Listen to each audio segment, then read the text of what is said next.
Method में rate of return on the basis of बच्चा rate of earning का एक प्रैक्टिकल प्रॉब्लम किया था। तो आज बच्चों फिर से स्टार्ट करें आपका प्रैक्टिकल प्रॉब्लम नंबर 2। सभी बुक्स निकालें। वैल्यूएशन ऑफ शेयर प्रैक्टिकल बच्चों आपकी बुक का प्रॉब्लम नंबर 2।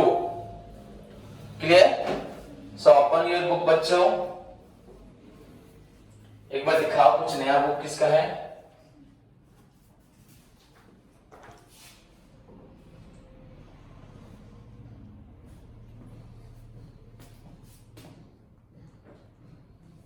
हमें 2 नंबर किया था कि नहीं किया था?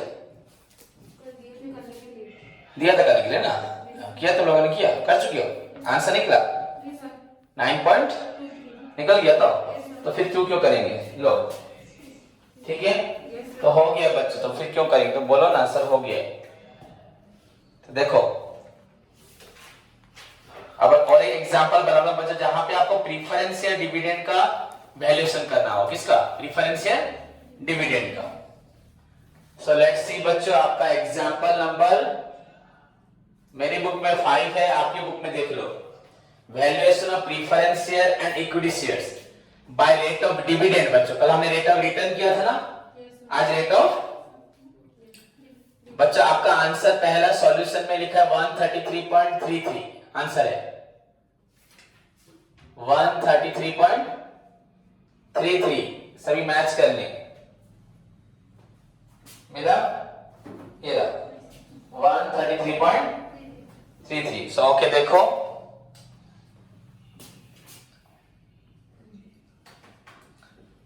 अनदर इंपॉर्टेंट क्वेश्चन बच्चों आपके लिए valuation of.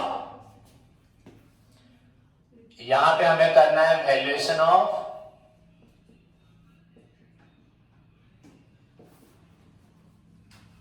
Preference share and equity share bye rate of dividend.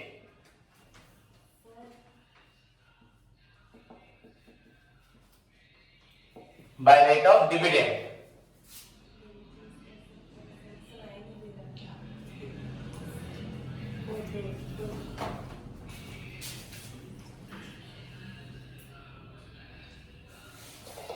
By rate of dividend. So you know बच्चों valuation of share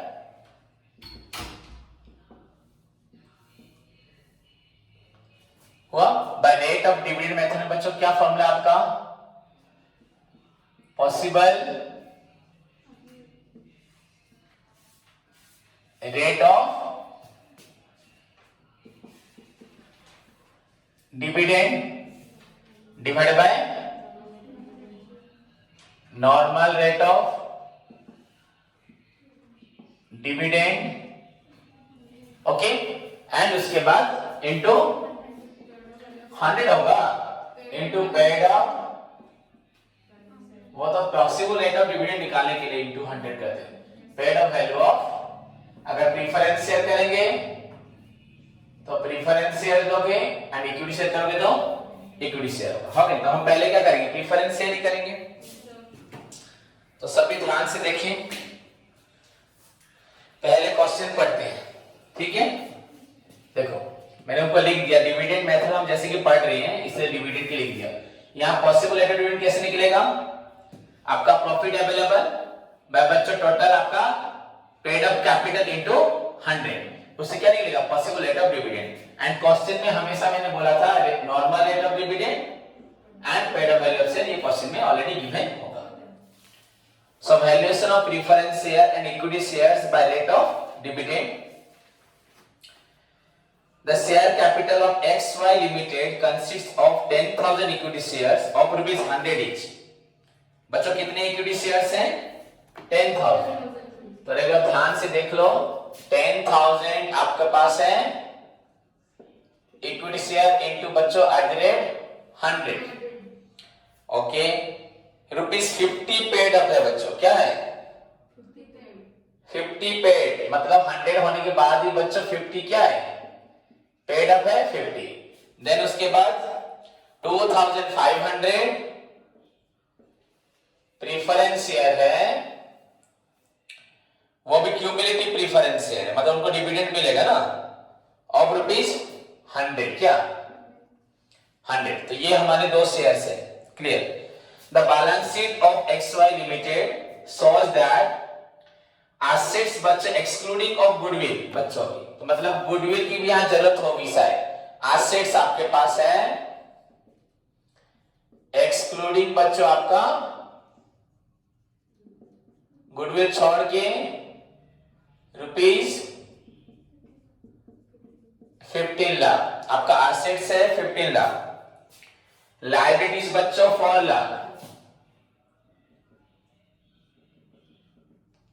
आपका 4 लाख, रिजर्व्स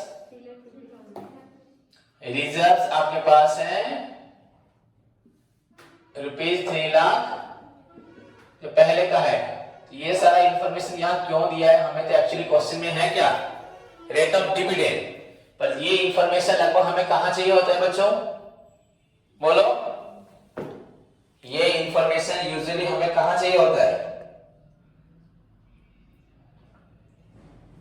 बोलो स्टूडेंट, नेट एसेट बेसिस में, किसमें, एसेट्स लायबिलिटी ये सब कहां चाहिए होता है, ओके, यहां पे हमें ये सब चाहिए क्या, नहीं चाहिए। देन उसके बाद पेड अप कैपिटल बचा 7,50,000, क्या लिखा है, paid up capital 7 lakh, okay, overall बच्चों पेड अप कैपिटल कितना है 7 लाख, वैसे ही बच्चों यहां पे 10,000 into 50 5 लाख एंड 2,500 into 100 2,50,000, तो ये 5 लाख ये 2,50,000 7,50,000 हो रहा है, तो सेम ही है, छोड़ो। The profits before tax of XY Limited for the previous 5 years बच्चों 1 lakh, 3 lakh, 5,000, 2 lakh and 4,000, 45,000 and rate of tax 50%। तो यहाँ 5 साल का प्रॉफिट क्यों दिया है, डेफिनेटली गुडविल निकालने को दिया, इसका मतलब क्या निकालने को दिया, तो क्वेश्चन पूरा घुमा फिरा के है, देखो the assets and liabilities are accepted बच्चों, are accepted at balance sheet figures and there are no areas of dividend, कोई भी डिविडेंड, यहां ऊपर जो क्यूमुलेटिव प्रीफरेंस शेयर था उसमें कोई एरियर्स आपका नहीं है, सो अच्छी बात है, आपका प्रीफरेंस शेयर में क्या नहीं है, डिविडेंड नहीं है।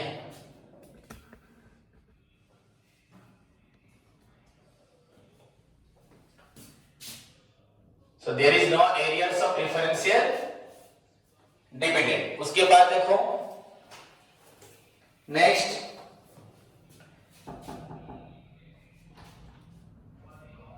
On preference share which in similar the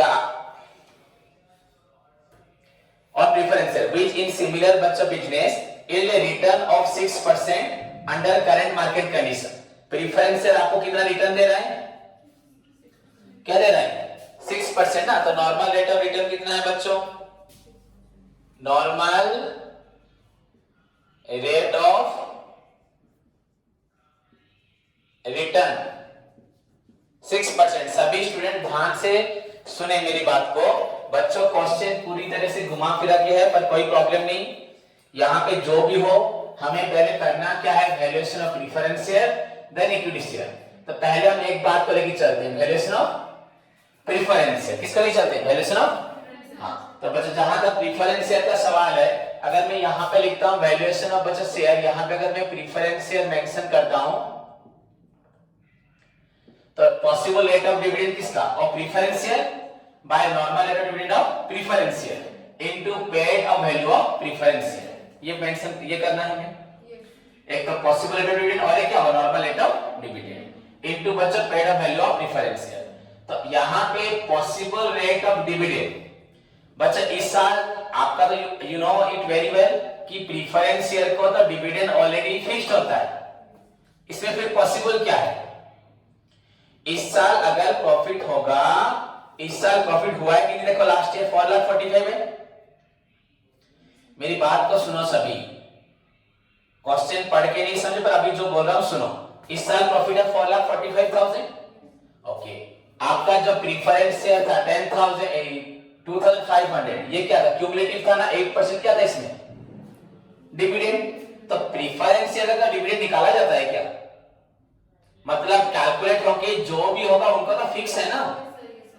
okay, जैसे कि मैं कल बोला था टोटल प्रॉफिट, मेरी बात को सुनो। टोटल प्रॉफिट से हमने टैक्स माइनस किया, हाँ, रिजर्व माइनस किया, सब माइनस करने के बाद जो पैसा बचा उसमें से प्रीफरेंस को भी दे दिया। तो प्रीफरेंस को देते वक्त हमने कुछ सोचा क्या? क्योंकि उनका तो ऑलरेडी फिक्स है ना। इक्विटी शेयर के लिए सोचना पड़ा। सब कुछ देने के बाद जो बचा वो कौन लेगा? तो उनका डिविडेंड कैसे निकलेगा? यहां पे क्या है आपका? प्रॉफिट बाय इक्विटी शेयर ने कितना पैसा दिया है इनटू 100। समझ में आया कि नहीं? मैंने कितना पैसा लगाया 4 लाख, मुझे कितना मिला था कल यहाँ लिखा था इनटू 100, तो वो इक्विटी शेयर था। पर प्रीफरेंस शेयर का बच्चों डिविडेंड पॉसिबल मतलब क्या? बस पॉसिबल ये तभी होगा जब प्रॉफिट होगा। तो इनका तो ऑलरेडी बच्चों प्रॉफिट कितना है, डिविडेंड कितना है? 8% कितना है? ओके, अभी क्वेश्चन में नीचे क्या लिखा है? क्या लिखा है?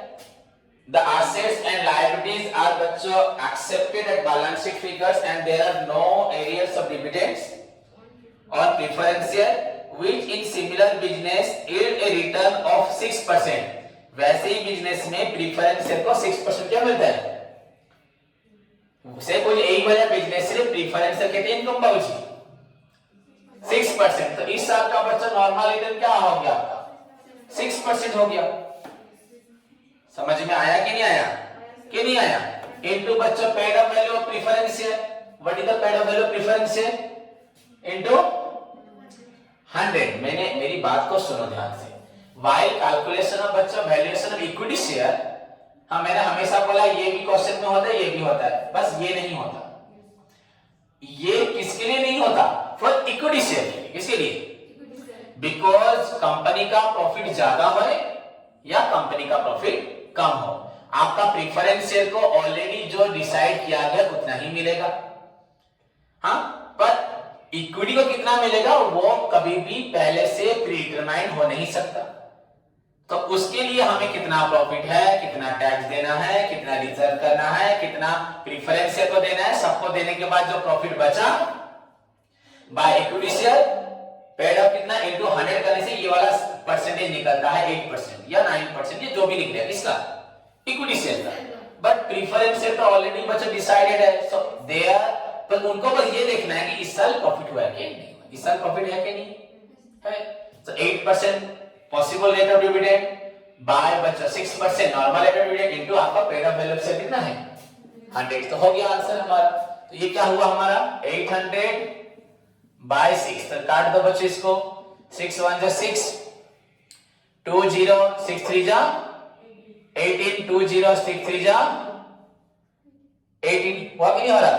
ओके, उसके बाद फिर 3 तो 133 पॉइंट हो गया। आपका शेयर का वैल्यू पहले क्या था 100। समझ में आया कि नहीं है? शेयर का वैल्यू तब क्या था 100, तब आपको कितना प्रॉफिट होता था 6%। आप कितना प्रॉफिट हो रहा है?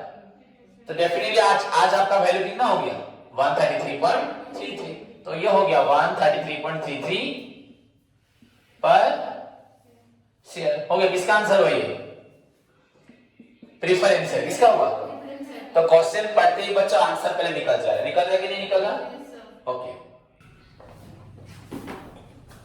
ओके बच्चों, तो जहां तक प्रीफरेंस शेयर का वैल्यूएशन ऑफ शेयर का सवाल है, वेरी सिंपल, इस क्वेश्चन में कोई भी दिक्कत नहीं है। Now next move to the बच्चों आपका वैल्यूएशन ऑफ इक्विटी शेयर्स। पर बच्चों मुझे जहां तक क्वेश्चन देख के फील हो रहा है, इस क्वेश्चन में बच्चों टोटली आपको एसेट्स, लायबिलिटीज, गुडविल के लिए 5 इयर्स का प्रॉफिट, देन फिर बोला हुआ बच्चों कैलकुलेशन ऑफ गुडविल बच्चों आपका 5 टाइम्स, और सुपर प्रॉफिट मेथड में क्या निकालना है गुडविल। तो कंप्लीटली बच्चों ये हमें वैल्यूएशन ऑफ बच्चों इक्विटी शेयर्स बोल रहा है on the basis of net asset basis. क्या बोल रहा है? कंप्लीटली बच्चों ये नेट एसेट बेसिस से ही निकलेगा। यहां पे वैल्यूएशन ऑफ शेयर कैसे निकलेगा on the basis of net asset basis method.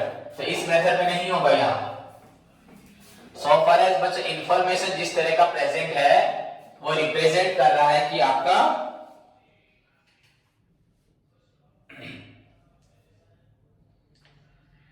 हमें कैलकुलेशन करना है on the basis of net asset basis में।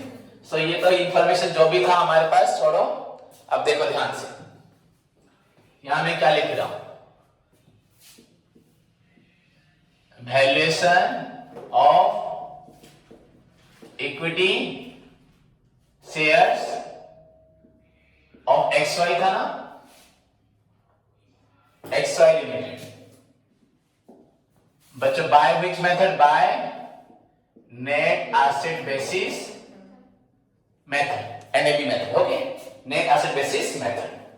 तो यहां पे तुमको मालूम है हमें क्या करना होता है, assets minus liability, outsiders liability minus preferential dividend. पर यहां पे प्रेफरेंशियल एंड प्रेफरेंशियल डिविडेंड, यहां पे प्रेफरेंशियल डिविडेंड नहीं है, पर एसेट्स हमारे पास है। एसेट हमारे पास कितना था बच्चों, 15 लाख। कितना था, 15 लाख। टोटल एसेट क्या था,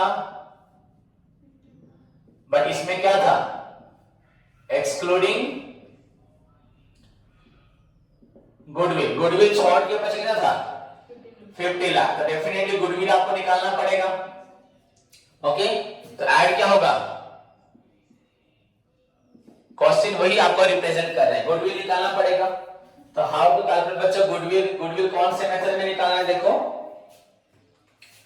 आपका क्वेश्चन में लिखा है नॉर्मल यील्ड, लास्ट लाइन पूरा पढ़ो, normal yield on capital employed in similar business में 10% था।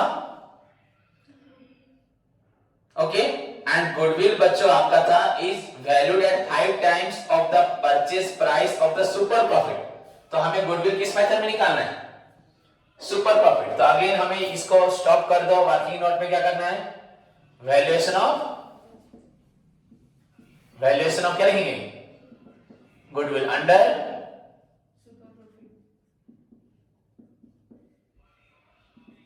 Super profit method, valuation of goodwill under super profit method. तो सभी लिखें। ओके, मुझे बताओ बच्चों सुपर प्रॉफिट मेथड में गुडविल कैसे निकलता है। पहला स्टेप क्या था,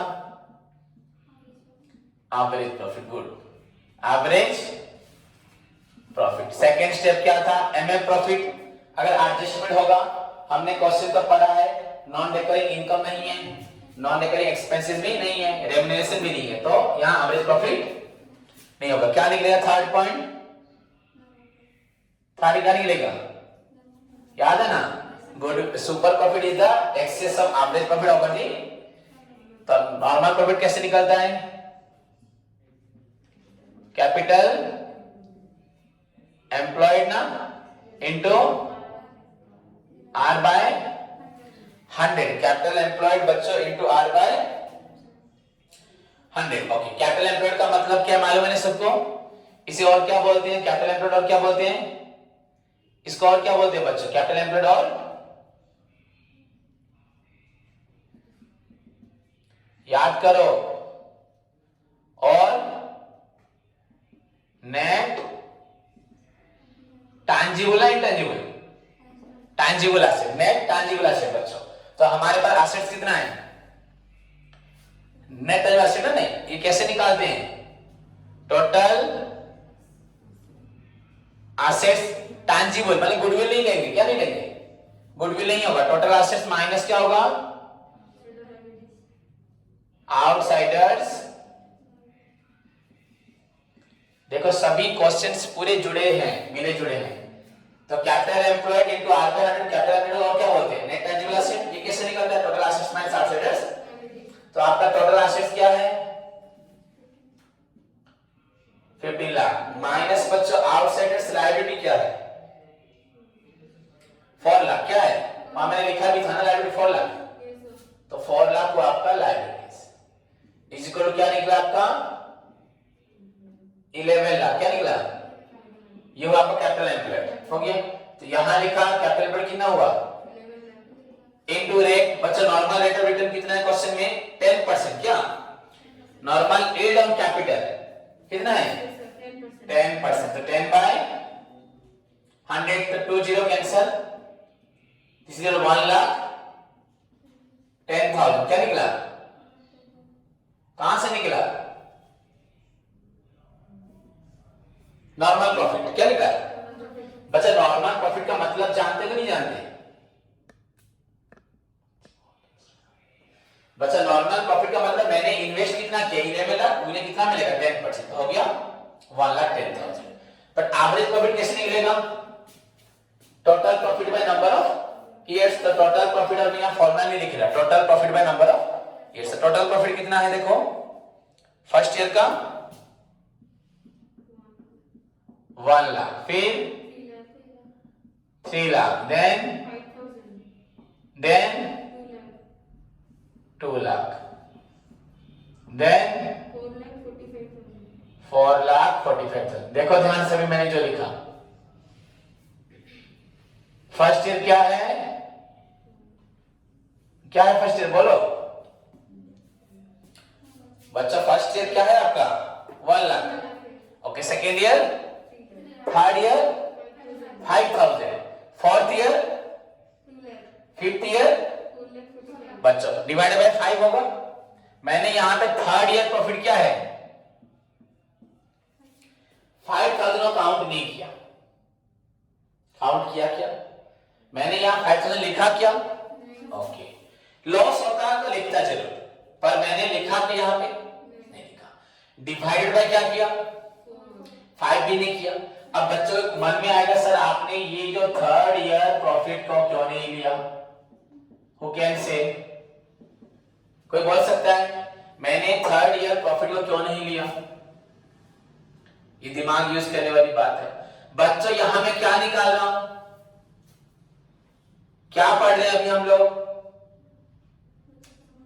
वैल्यूएशन ऑफ, वो छोड़ो, goodwill, valuation of goodwill, goodwill क्या है मेरी रेपुटेशन, ओके, मैं बच्चों बहुत बच्चों को पढ़ाता हूं, इस साल कोरोना में पढ़ा पाया क्या, तो दैट्स व्हाई क्या मेरी गुडविल कम हो गई, अगर नहीं पढ़ा पाया due to my fault, my inefficiency, तो वहां मेरी गुडविल क्या होगी, इस बार कोरोना में तो डेफिनेटली सभी के ऊपर, सभी एजुकेशनल इंस्टीट्यूट पे सब पे प्रभाव पड़ा है, हाँ या नहीं, तो इसका मतलब तो नहीं मेरा गुडविल उसकी वजह से कम होगा, होगा क्या, हाँ, मेरा अगर तबियत खराब रहे, मैं अगर 12 महीने में 9 महीने इंस्टीट्यूट ना आऊं, तो 3 महीने मैंने मेरे ऑपरेशन चल रहा हो कुछ है, तो 3 महीने प्रॉफिट हुआ, तो इसलिए प्रॉफिट बहुत क्या हो गया बच्चों, आप लोगों को देखिएगा 1 लाख, 3 लाख, 2 लाख, ये सब बड़ा बड़ा प्रॉफिट है, 5,000 बच्चे एबनॉर्मल नहीं है, जोने लोग को जो हमेशा लाखों प्रॉफिट करता था, एक साल उसका कितना प्रॉफिट हुआ,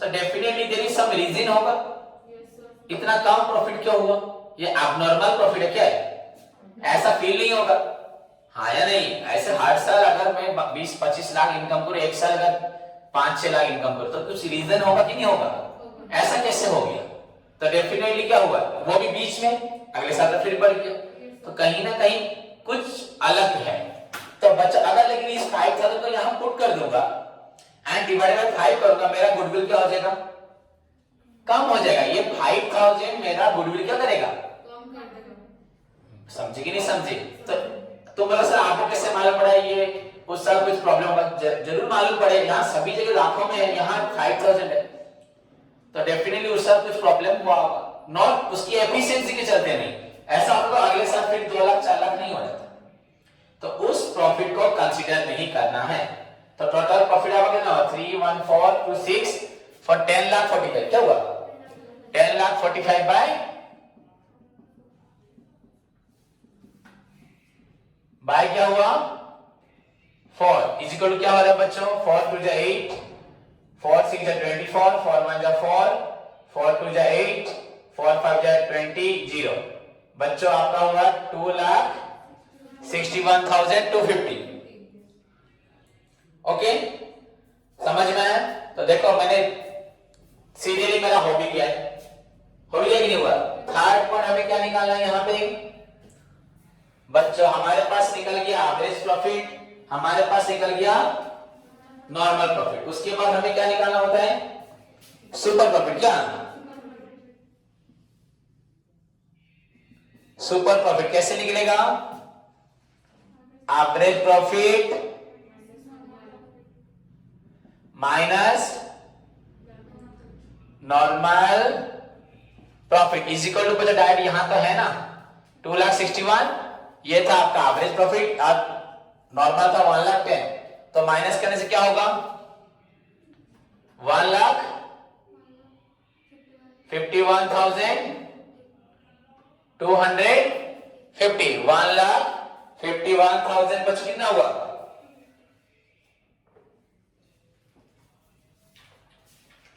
ओके, निकल गया। बट बच्चों क्वेश्चन में यहां पे प्रॉफिट के बाद बच्चा रेट ऑफ टैक्स भी लिखा है 50%। क्या लिखा है?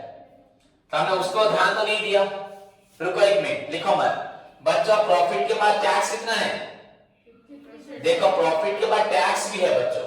तो ये जो एवरेज प्रॉफिट निकला है ना हमारा 2,61,000, एक पॉइंट को मैंने यहाँ छोड़ दिया, तो यहां पे बच्चों थोड़ा सा फिर से लिखना पड़ेगा, उसको मत लिखो सुपर प्रॉफिट को। बच्चों हमारा निकला एवरेज प्रॉफिट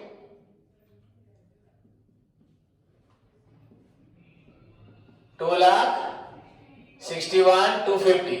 अब इसमें से बचा टैक्स कितना है? 50%। टैक्स है कितना? 50%। तो 50% अगर टैक्स में माइनस करता हूं तो 2,61,000 का 50%, 50/100 इंटू 2,00,000, ये 2, 2 1 जा 2, 2 3 जा 6, 0, 2 6 जा 12, 2 2 जा 4, 2 5 जा 10, 1,30,625। तो क्या बचेगा? 1,00,000 सेम, क्योंकि 50% है ना। तो ये क्या निकला? एवरेज प्रॉफिट माइनस बचा क्या होगा? Normal profit. यहां मैं टैक्स को इग्नोर, तो प्रॉफिट नॉर्मल प्रॉफिट कितना है? 1,10,000। So now this is your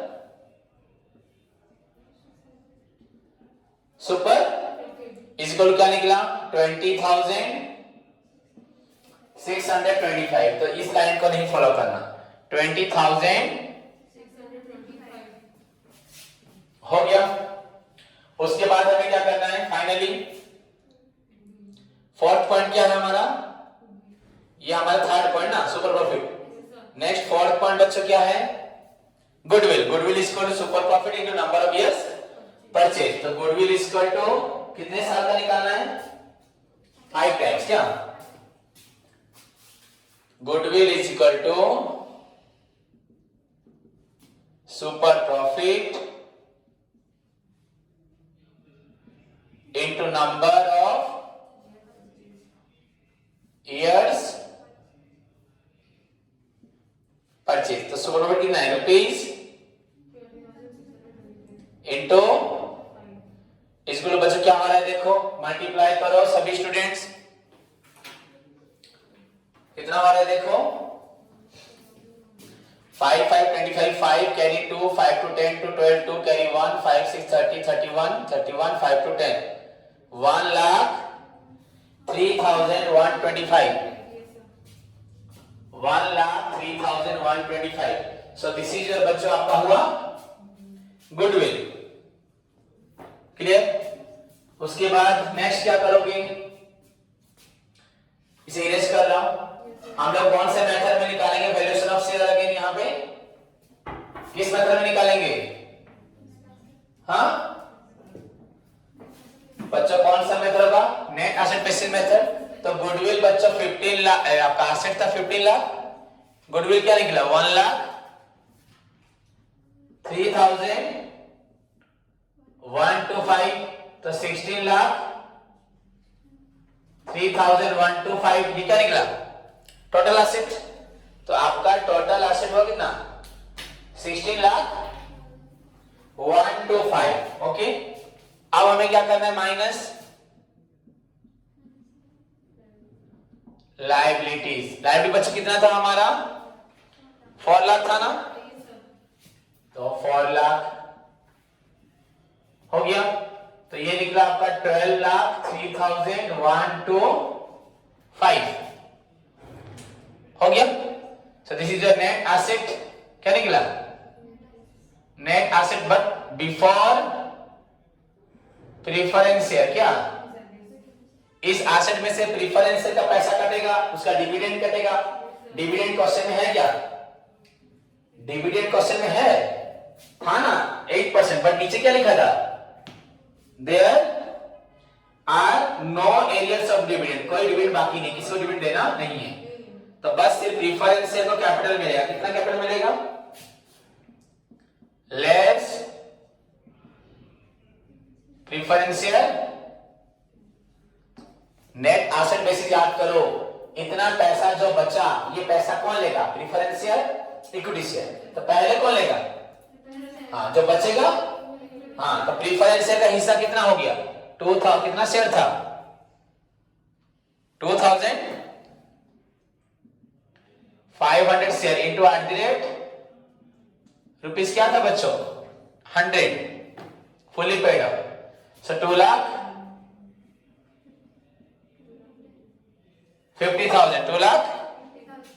So this is your बच्चों क्या निकला? Net asset. क्वेश्चन को ध्यान से देखोगे होगा। तो 5 2 1 3 5 9,53,125। दिस इज योर बच्चों नेट एसेट्स। देखो इंपॉर्टेंट क्वेश्चन है। क्वेश्चन को देख के हमें समझ में आ जाएगा ये क्वेश्चन किस तरीके से करने हमें। हुआ नेट एसेट्स। उसके बाद हमारा नेक्स्ट स्टेप क्या होता है? Number of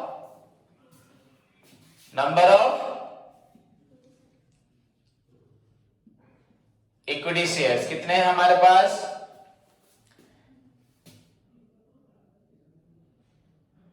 10,000 equity share of ₹150 paid up था। नंबर ऑफ इक्विटी शेयर कितने? 10,000। ओके, तो हेंस वैल्यू पर इक्विटी शेयर। देखो इसका मतलब आपको प्रीफरेंस शेयर के लिए कोई दिक्कत नहीं, तुरंत आंसर निकल गया। पहले शुरुआत में निकल गया था ना आंसर, पर वैल्यू पर इक्विटी शेयर कैसे निकलेगा? Net asset. ये एसेट किसके लिए है? ओनली इक्विटी शेयर का। किसका है? आप कितने शेयर होल्डर्स हैं? कितने शेयर्स हैं? 10,000। तो 9,53,125 को कितने लोग लेंगे? कितने शेयर में डिवाइड होगा? 10,000। तो पर शेयर का वैल्यू कितना हो गया? ₹95.31। क्या निकला? ₹95. तो आपको यहां समझ में आ रहा होगा, आ रहा है ना? आपका पहले इक्विटी शेयर का वैल्यू कितना था? क्वेश्चन में क्या लिखा है? 100। अभी कितना वैल्यू हो गया? तो वैल्यू कम हो गया। समझ में आया कि नहीं? प्रीफरेंस शेयर का वैल्यू कितना था? प्रीफरेंस शेयर का वैल्यू 100 था, अभी कितना हो गया? 133.33। पर इसका वैल्यू क्या हो गया? खत्म। This is your answer. Hope सभी को समझ में आया। क्लियर? सो बच्चों जहां पे क्वेश्चंस में आपको गुडविल की इंफॉर्मेशन दी है, सुपर प्रॉफिट के बारे में दिया है, ये सब अगर क्वेश्चन में लिखा हुआ है, प्रीवियस ईयर प्रॉफिट दिया है, normal rate of return on capital employed दिया है, तो डेफिनेटली हमें यहाँ गुडविल निकालना है। गुडविल क्यों निकालना है? गुडविल निकालना है मतलब हमें यहाँ पे नेट एसेट्स में गुडविल को कंसीडर करना है। एसेट्स क्यों चाहिए? तो डेफिनेटली ये नेट एसेट मेथड होगा। क्या होगा? तो क्वेश्चन को अगर ओवरऑली स्टडी करेंगे तो हमें समझ में आएगा। एंड बाय द वे बच्चों, रेट ऑफ रिटर्न मतलब या रेट ऑफ डिविडेंड हो या रेट ऑफ आपका प्रॉफिट हो, जो भी अर्निंग हो, उसमें आपका पॉसिबल रेट ऑफ डिविडेंड या पॉसिबल रेट ऑफ अर्निंग आपको निकालना है, क्योंकि normal and paid up value share का क्वेश्चन में गिवन होता है। पर जहां तक प्रीफरेंस शेयर का सवाल है, प्रीफरेंस शेयर का पॉसिबल डिविडेंड क्वेश्चन में ऑलरेडी मेंशन होता है। सिर्फ हमें देखना होता है कि प्रॉफिट हुआ है कि नहीं। अगर प्रॉफिट हुआ है तो डेफिनेटली उनको क्या मिलेगा? वैसे ही प्रीफरेंस शेयर कितने थे हमारे पास? 2,50,000। डिविडेंड कितना था? 8%। मतलब बच्चों कितना हो रहा है आपका 8%, मतलब आपका लगभग 20,000 क्या हो रहा है। हमारे पास प्रॉफिट तो है 4 लाख, हम उनको 20,000 नहीं दे सकते, दे सकते तो प्रॉफिट है कि नहीं है। बट क्वेश्चन इज अबाउट बच्चों possible rate of earning of या dividend of equity share. But possible rate of earning या डिविडेंड ऑफ इक्विटी शेयर के लिए इंफॉर्मेशन यहाँ पे नहीं है, दैट्स व्हाई हमें कंसीडर क्या करना पड़ा, net asset basis method. Clear. तो इस क्वेश्चन को सभी करें एंड फिर से बोल रहा बच्चों एग्जाम के लिए हम सारे मैथ्स करेंगे जरूर, बट जरूरी नहीं है अगर इतना भी पढ़ लोगे वैल्यूएशन ऑफ शेयर में तो एग्जाम में आपके जो क्वेश्चंस आएंगे सभी अटेंड कर पाओगे। क्लियर। धन्यवाद।